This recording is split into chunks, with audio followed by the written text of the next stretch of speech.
of course my feelings were kind of hurt. And Road Dogg said I take wrestling too personally and I should be happy to be in the ring with them. Yes, I understand that. There you are, DX, and you did have a hell of a 1-year run, dude.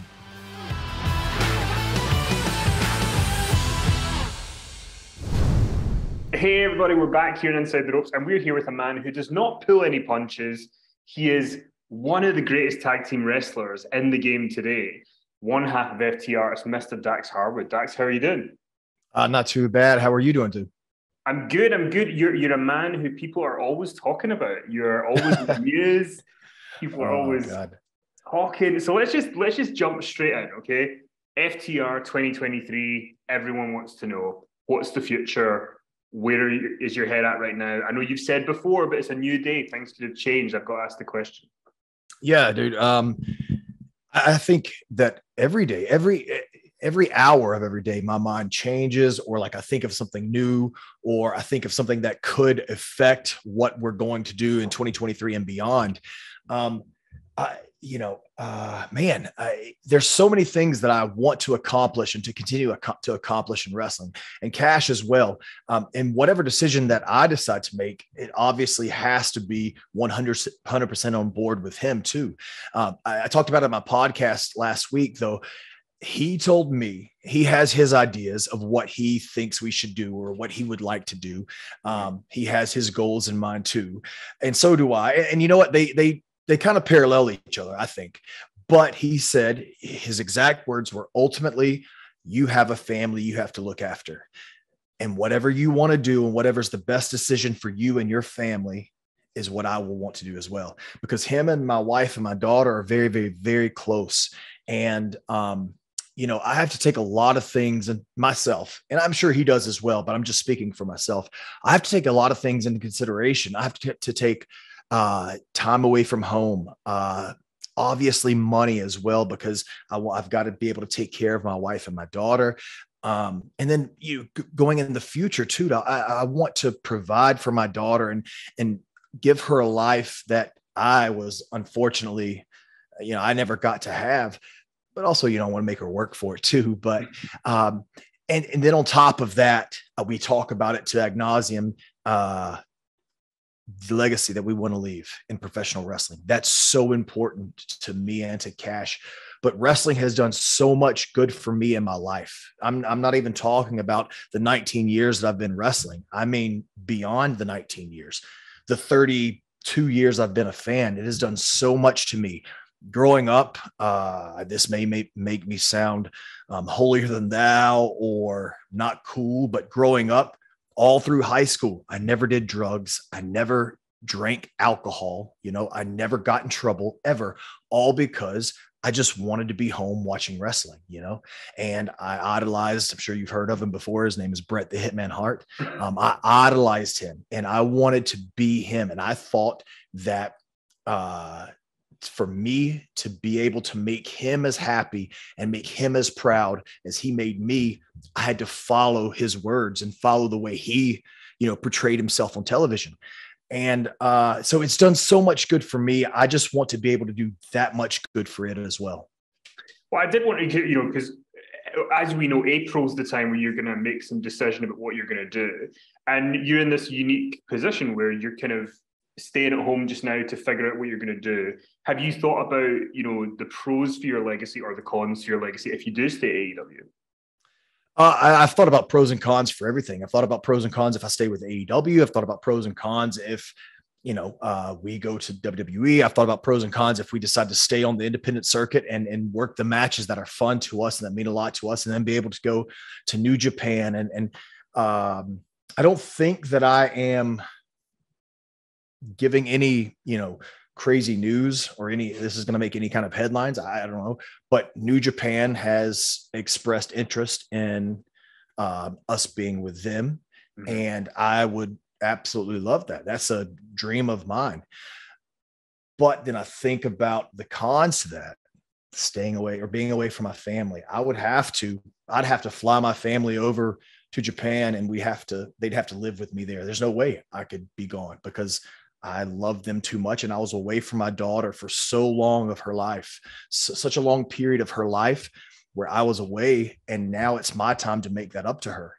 And then thinking about AEW, the pros and cons there, we would not have had the success that we've had over the last 3 years without Tony Khan and AEW. They've provided and given us the opportunity to become what we are now. I mean, I can't, we talked about don't shy away from anything. I can't tell you there haven't been times where I felt that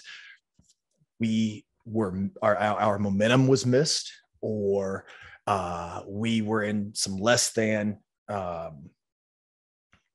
situations where we felt we could have been utilized a little bit better.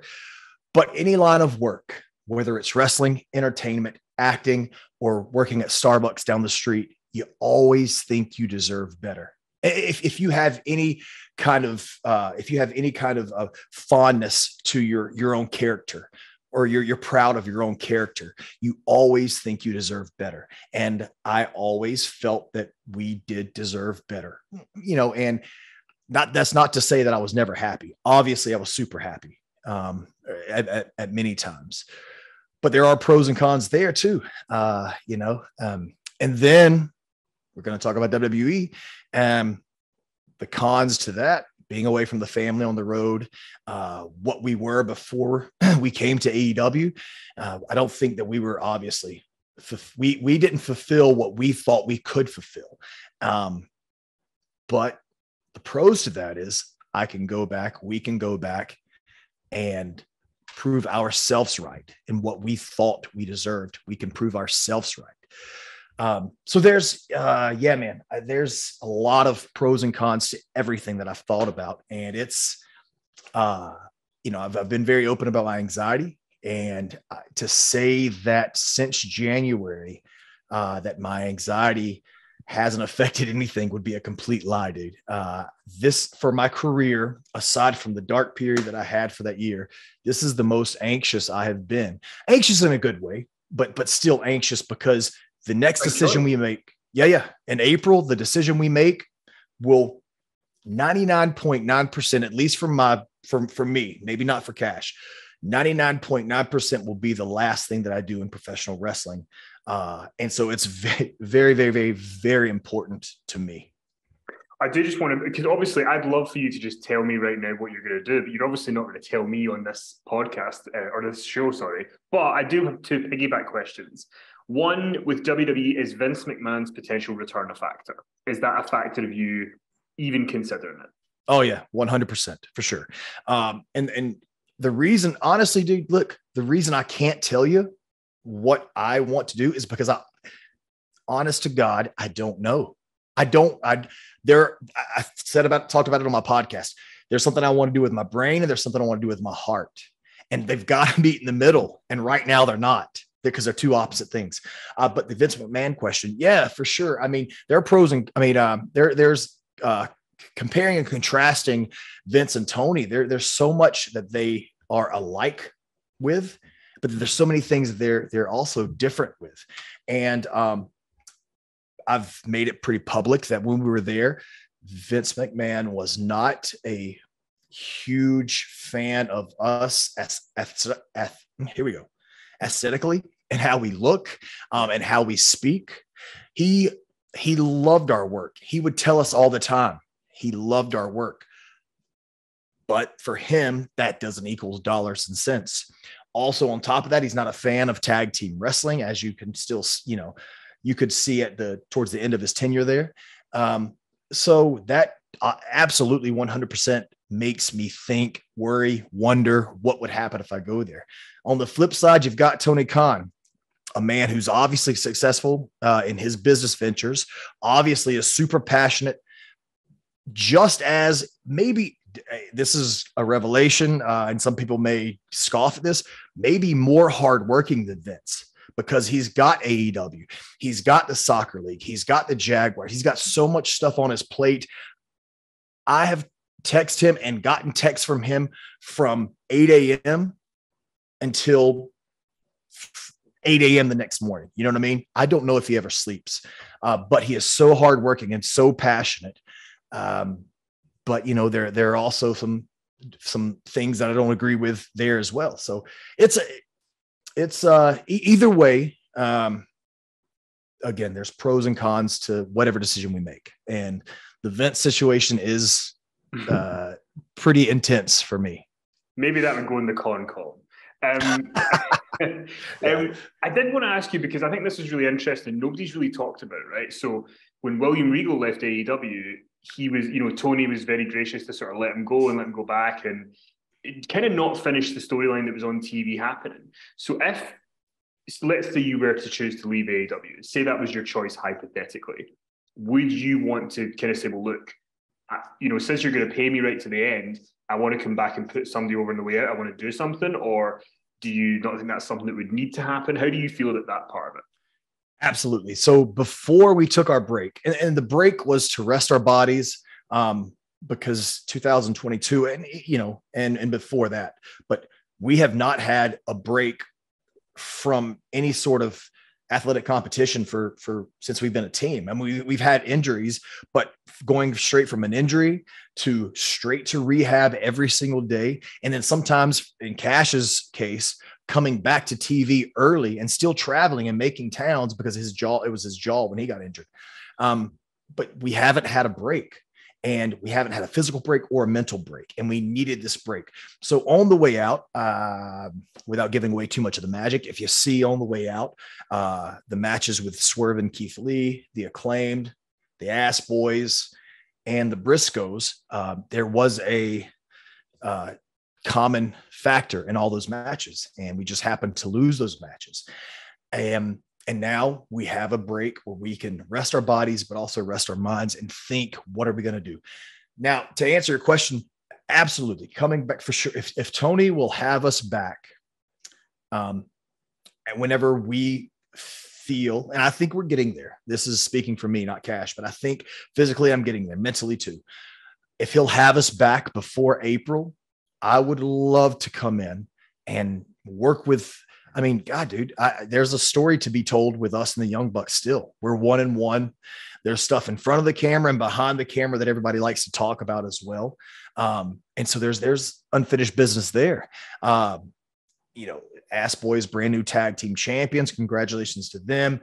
The Acclaimed, at one time, FTR, even though I felt like maybe our momentum wasn't taken advantage of, we were the hottest babyface act besides maybe Punk in AEW. And I'm not even talking about tag team division.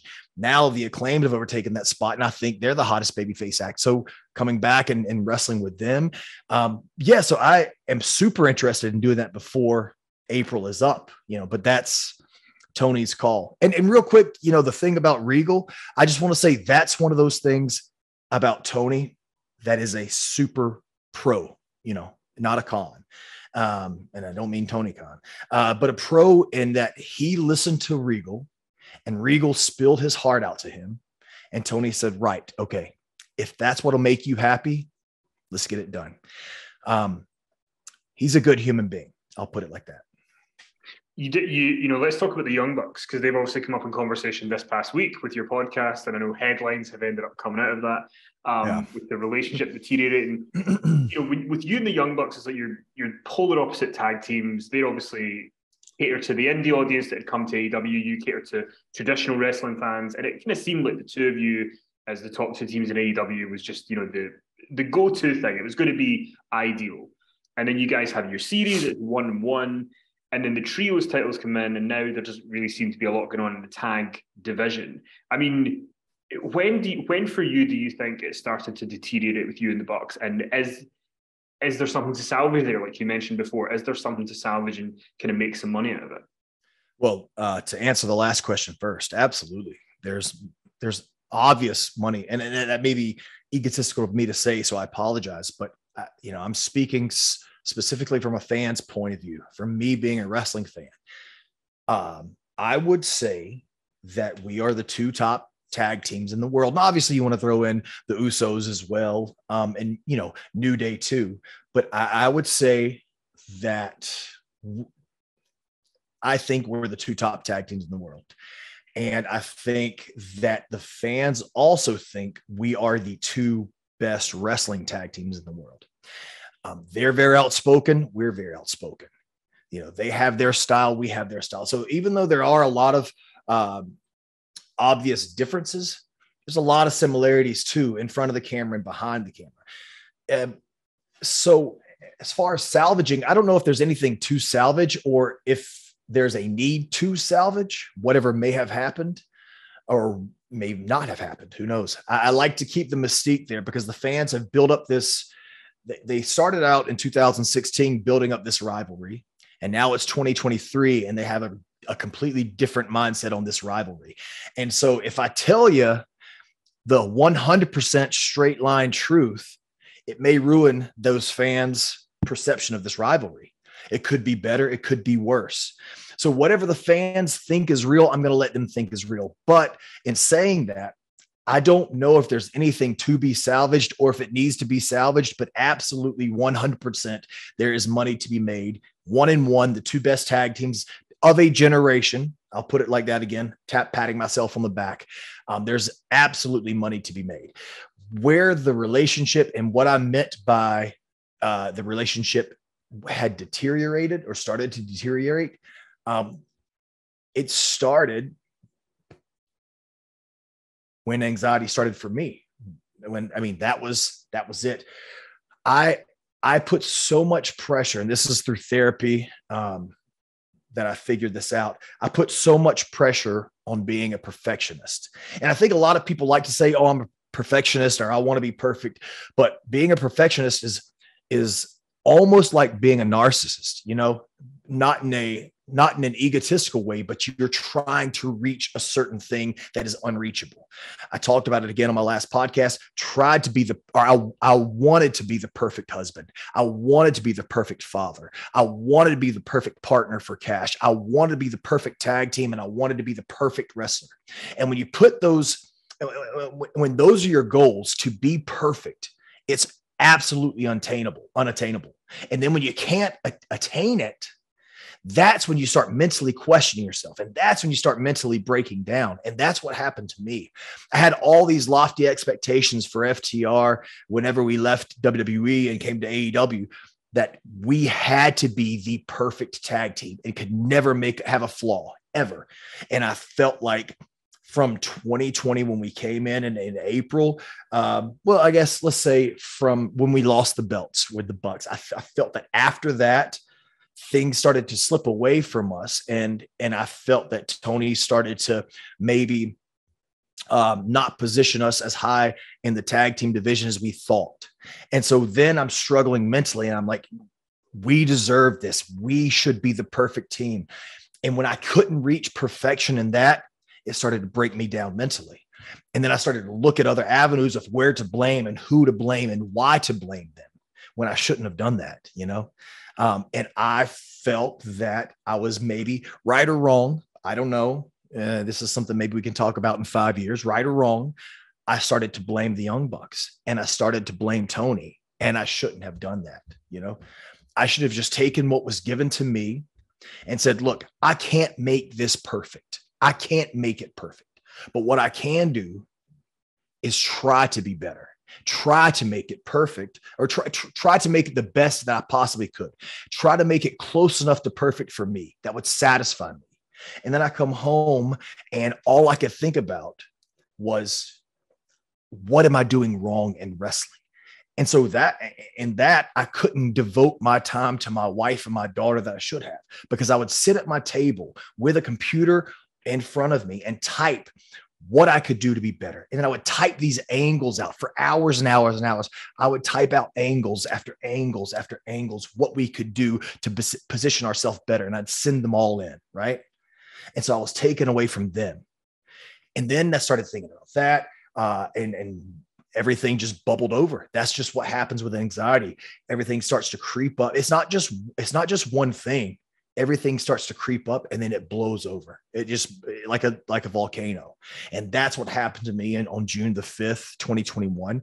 And I went through a really dark period in time where I was mad, sad, angry, scared, all the emotions you can think of, except for happy. I was never happy because I was so afraid. And that's when the relationship started deteriorating. And then when I finally, and look, you never, ever 100% get over anxiety and depression. But what you can do is fight every single day to be better or to get better. And there's some days you fight and you don't win. And that's okay, because there's always tomorrow where you can fight even harder tomorrow to try to win. And that's what I had to realize. And now I'm fighting it every day, and I'm on the other side of it because I have a great wife. She's an incredible support system.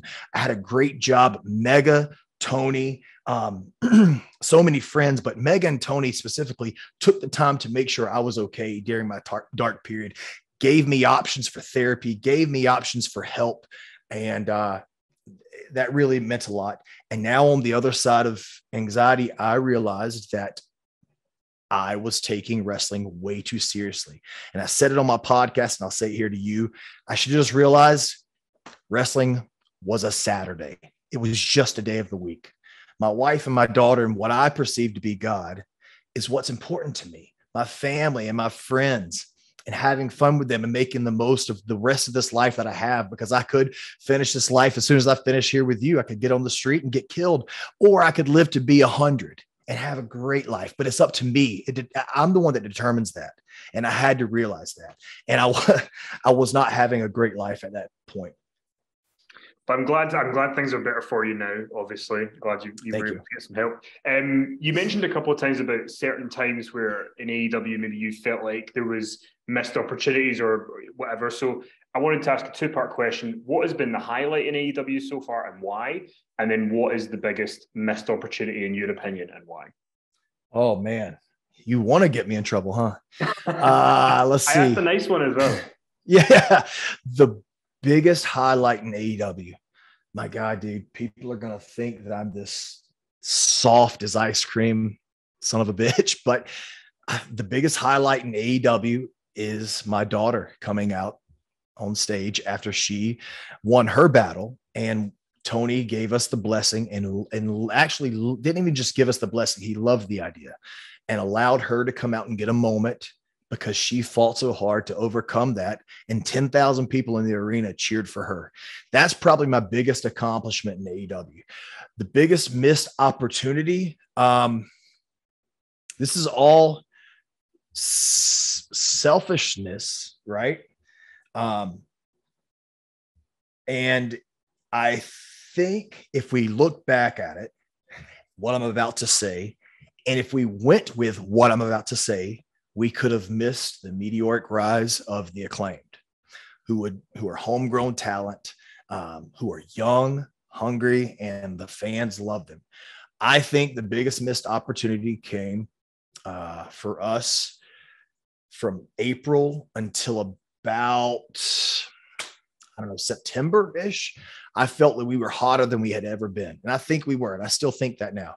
We were, again, humbly speaking, top merchandise sellers, which had never happened in our career, but we were top merchandise sellers in the company, top meet and greet sellers in the company, getting some of the biggest reactions, the live reactions. People actually cared about us. They cared about us as people.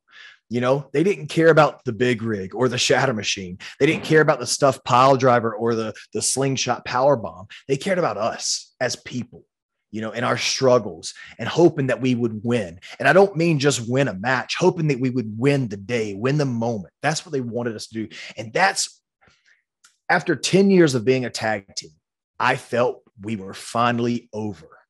It takes a long time to get over, and when you get over, you pretty much stay over. And I felt that finally we were over, because the fans respected us and actually cared about us and loved us.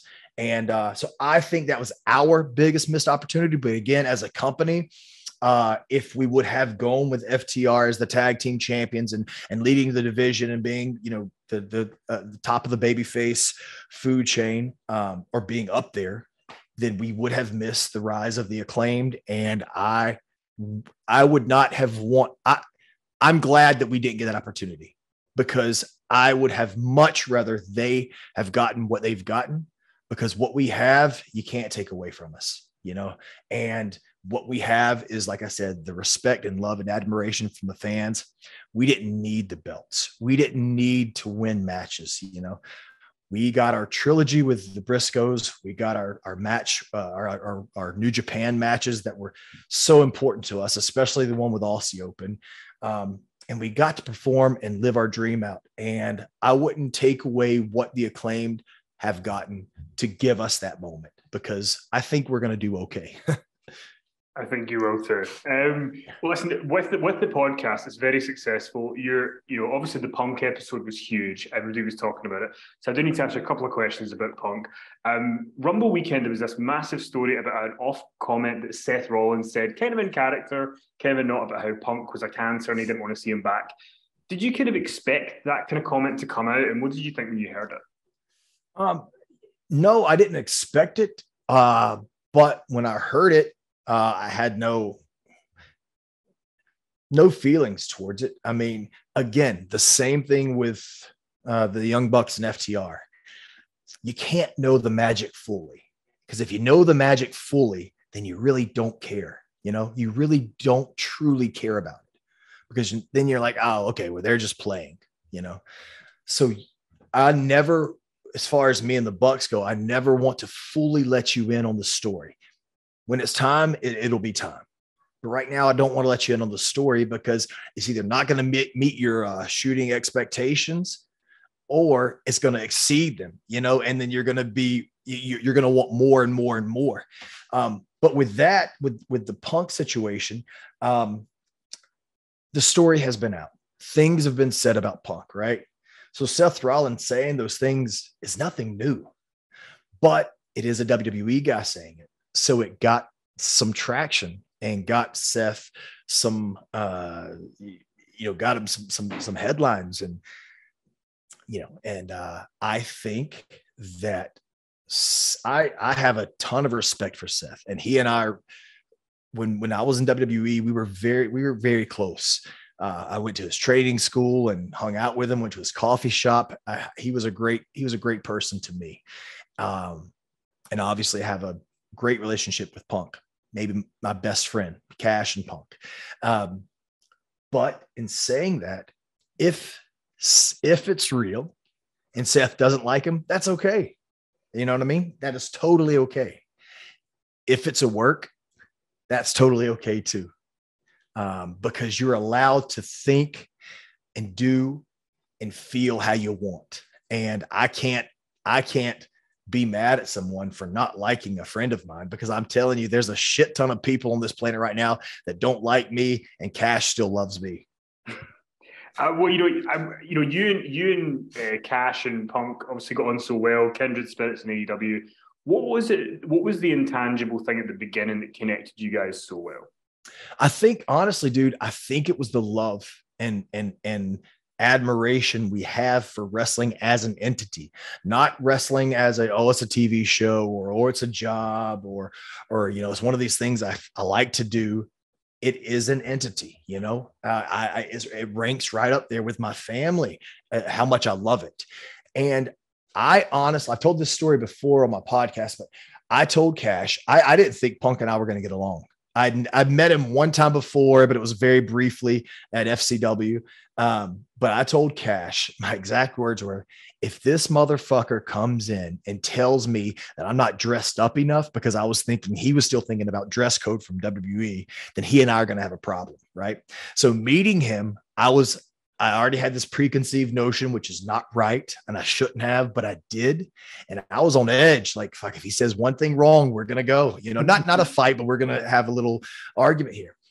But he was a beautiful human being, still is a beautiful human being, still loves wrestling. Sent me a text message maybe 45 minutes ago of a screenshot of him watching Bret Hart versus Mr. Perfect from SummerSlam 1991. And I think right now he loves wrestling more than he ever has. And I think that love for wrestling is what drew us so close together. But also, he's the kind of person who is absolutely not fake. And I would like to think that I'm the same way. I can't pretend to feel a certain way about someone, or I can't pretend to be someone's friend. It just eats me up alive inside. It makes me feel like less of a man if I do that. And he's the same way.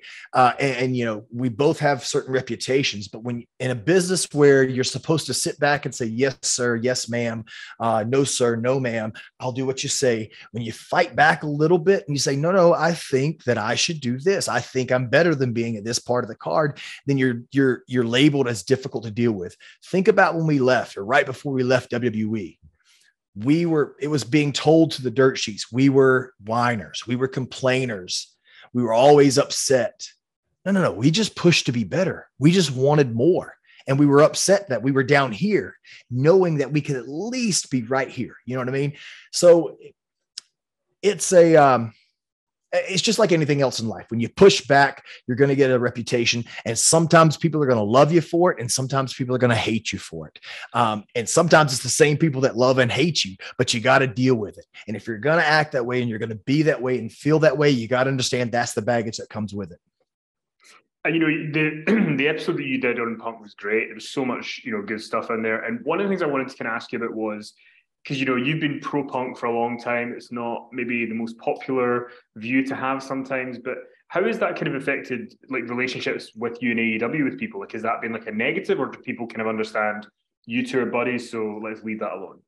I would like to tell you and say either it is a negative, or I don't want to speak on that, because people have thought, and I've read it online, where they think the reason that we didn't get the success in 2022 that we should have gotten, like being on TV more and stuff like, was because we were friends with Punk. Not the case at all. Not the case at all. Also in the back, I think that there are a lot of Punk friends and Punk supporters, a lot more than is being told online, but AEW has never had an issue with him being my friend. We're friends. I don't go on television with a wrist tape that says I love Punk. You know what I mean? Like, he and I are friends. They know that's okay, and they know that I'm going to have friends. So Tony or Mega or the Bucks or Kenny or nobody has ever had a problem with that, with me being their friend or being a supporter of him.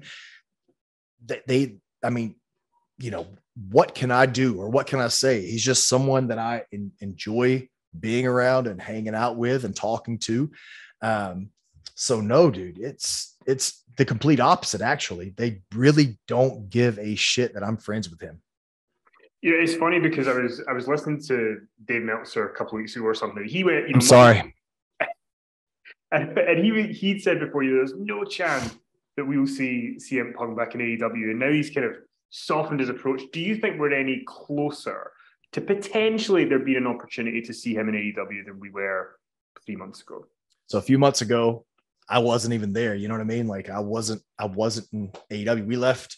I think the last time we were at AEW as a talent was the middle of December. So I haven't been there. So I have no clue. And if I did have a clue, I wouldn't tell anybody, because again, it's that mystique, it's that mystique of what's real, what's not real. Dave's tunes also kind of changed recently, huh? I got a text message from my co-host, my podcast co-host, Matt Kuhn, just the other day, and it was a text from Dave, and he said, it seems like someone, talking about me, has changed the narrative on Punk, and now it's looking more positive. So I don't know. It's, I have no idea. And if I did have an idea how close we were, there's no way I would tell it, because there is a mystique in wrestling. There's a wall we have to keep up. And I think it's fucking fun to keep that wall up sometimes. Absolutely. And, I just had to ask you, dude, of course. Yeah. Something that you've talked a lot about, and I just wanted to, again, do a different angle to it, was the Raw 25 experience. And I'm not going to go into all the stuff that you went into before about it, but one thing I was just kind of curious about was, when you were in NXT, Triple H is in charge, you guys are working there, then you go to the main roster. Was there part of you that kind of hoped or thought, well, we're probably not going to be a part of a DX type thing because, we've kind of had all this stuff we went through together? Did that cross your mind, that element of it? So I never thought about it prior to Raw 25, but thinking afterwards, I was like, man, why did of course my feelings were kind of hurt. And Road Dogg said, I take wrestling too personally and I should be happy to be in the ring with them. Yes, I understand that. There you are, DX, and you did have a hell of a 1-year run, dude. Great for you. But also being on the other side of that coin, being in the ring and getting beat up and then having no follow-up because we didn't do anything the next week or the following weeks, that affects my money, and that's where I have the problem. That affects when we're looked at a certain light, you can't, when you're looked at in a certain light, you're going to make a certain amount of money. And I'm not asking to be the richest man in the world. I'm not even asking to be the richest man in the business. I'm just asking to make enough money to take care of my family. That's all, dude. And I know that's redundant for me to say, but that's the truth. And so thinking back on it after it happened, of course, I was like, I always knew, or at least had a hunch, that we were not Hunter guys. We were never, even when we were at our peak in NXT, we weren't Hunter guys. For example, the 2 out of 3 falls match we had with DIY, which is now gone down as maybe the greatest tag match in WWE history. That's again, patting myself on the back. Holy shit. Sorry about that. But I think you're allowed for a match like that. But Hunter, and I don't think I've ever told this, but Hunter wanted that to be a 2 straight fall win for DIY. He didn't want it to be 1-1-1, or 1-1-2. He wanted to be a 2 straight fall win for DIY, and we had to fight for it. We had to fight for it to get two falls to 1. And I told the story in my podcast when we were both injured. It was after I had surgery and Tommaso had kind of like banged his shoulder up. Hunter called him and would make sure he's okay every day. I never got a call from Hunter, and I didn't expect it. But when Tommaso told me that, that's when I was like, oh man, okay, well, whatever. So I realized we weren't Hunter guys, and that's okay. Totally okay. That's totally fine with me. But looking back on it after Raw 25, I just thought to myself, man, we worked so hard behind the cameras too. They would ask me to help train, to help teach classes, to help skull sessions, talk psychology. And then on the road shows where we were on the road every weekend, just like in WWE, except for it was 3 days a week as opposed to 4 days of WWE or the main roster. And they were asking us, not we were pitching, but we wanted to do it, but we never pitched it. They would ask us if we would go 30 minutes, 35 minutes, 45 minutes every single night, whether it was with American Alpha, DIY, or Blake and Murphy. They would ask us to do that because sometimes other guys were banged up or they didn't want a potential injury to happen to their main event guys, their main roster, their main event storyline. And so, I started thinking about all that stuff, and that's why I got so emotional about it, because I was like, man, I gave him 3 years of working my ass off. And I felt at the time, that's how he's going to repay me, and that's, maybe a fault of my own for thinking that, but that's just how I felt in the moment. Someone I wanted to ask you, but it's a very random one, but you were around this person at points potentially. So I just wondered, Bray Wyatt is a very interesting guy. It seems, he's come back. He's got this new version of his character. What were your experiences like with Bray the guy? Because I've heard Hunter call him in an interview, kind of crazy but genius and these different things. What were your experiences with Bray, if any? Yeah, all positive. We worked a couple of matches together, when he was teaming with Matt Hardy, but all positive. He's a great human being, great person. He was very family driven, worked for his kids just like I did. I just think he's a great human. Yeah, I have nothing but positive things to say about him. I want to ask you about the Usos, because I know you're doing a podcast on the Usos later today, I think it is. But, yep. When you look at the Usos and you look at the bloodline stuff that they've been doing the last couple of years, what do you think of it? And does that kind of give you an itch to work with? Sorry, give you an itch. That's a bad way to put it. But to work with them in a way, as FTR, not the Revival. Right. To be honest, and I said this on my podcast too, I haven't really checked out too much of it aside from like the Twitter, the tweets and Twitter GIFs and clips and stuff like that. I really haven't, because since I've been home, but since I've been with AEW, I've been home more than I ever have. And so when I'm home, again, I'm trying to make up for lost time. So I really don't watch as much wrestling as I did before, or I probably should have now, or I should now. So I didn't really watch it, just more of the clips. But from what I understand of the things that I see, it's an incredible story that's getting people interested, and getting people emotionally connected. And I think that Jimmy and Jay have grown so much as characters, I mean, they were always incredible talents. So there's, there, I mean, the potential for them is completely unlimited until they retire, because they are that good. But as far as characters for them and FTR, I feel like we both started growing at the same time. Speaking of growing at the same time, we have an ad with Blue Chew later today on my podcast you can talk about, but we started growing and our characters started growing at the exact same time. And again, it's two Samoans who are badass and will fight you in a second and stand up for what they believe in. And then it's two badass Southerners who will fight you in a second and stand up for what they believe in. And now we've both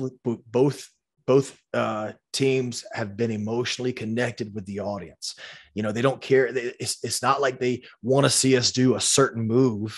They want to see where we're going to go, what we're going to do. And I think with that, the potential matchup with FTR and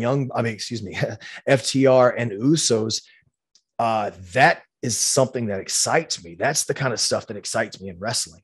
So I think their growth, along with our growth, the parallels have been incredible. Last person I want to ask you about is Jim Cornette, who is obviously a very polarizing figure in wrestling. But he's big fans of you and Cash, big fans of FTR. When was the first moment that you realized that he was so sort of pro FTR, and how close have you ever gotten to trying to get him to manage you somewhere for one night? I guess when I first realized he was a big fan of ours was the third match with American Alpha. After that match, I think he realized then, okay, now, this is not taking away from Gable and Jordan. Gable, one of my best friends in the world, so I never would. An incredible talent, one of the best I've ever worked with, maybe my best opponent I've ever worked with. And Jason Jordan, again, a really great friend of mine, especially at the time, but a really great friend of mine, unlimited potential, such a great talent, so good in the ring, so good on the mic, looks great. But at the time, both were very green. And I think after that third match, Cornette realized, okay, those guys are putting those baby faces in the middle and they're creating the excitement. And I don't mean creating excitement as in if it were just Chad Gable and Jason Jordan, it would be boring, because that is an absolute lie. They are so phenomenal. They have the fire. They have the selling. They have every component that a great baby face needs. But what I mean is, as heels at the time, we were doing our job. We were making the movement. We were making the motion. We were putting in the middle, and we were creating the action, which is what heels do, because you want to create the action to make those baby faces look even bigger and even better. And so I think that's when he realized it. As far as getting him to manage us, I've never asked. I don't think he's ever asked either. I could be wrong, but I don't think he's ever asked, because he's a guy. And look, I think I've talked to him. We met at WrestleMania in 2018, maybe 17. I can't remember. We met that one time. That is the only time I've ever seen him, aside from a Ring of Honor stint. I've talked with him on the phone twice my whole career. Once was for the podcast with him, and then once was right after we left WWE. So and I know that he doesn't like traveling. He doesn't want to travel. I don't even think he wants to work. I think he loves what he's doing. So it's never been an option on either one of our parts, I don't think. I will say that him and his wife both donated an incredible amount of money in Finley's name to I want to say, I can't remember, I have a screenshot of it, but I don't want to go through it. But I want to say the American Heart Association, an incredible donation in Finley's name. And those are the things that I'll never forget, and that's how I judge a person. That was a beautiful gesture from them. But speaking on the work point of view, it's never been, I'm sure it's been discussed with people, but it's never even come close to fruition. I plan to take that title all over the world, not just New Japan. It's about to be a global championship. So wherever that championship ends up, whether it's on United States TV, Japan TV, Mexico TV, Germany TV, anywhere all over the world is wherever I choose to make it happen. So whoever has the best bag, whoever writes the best check for Mercedes Moné, that's where I might end up at.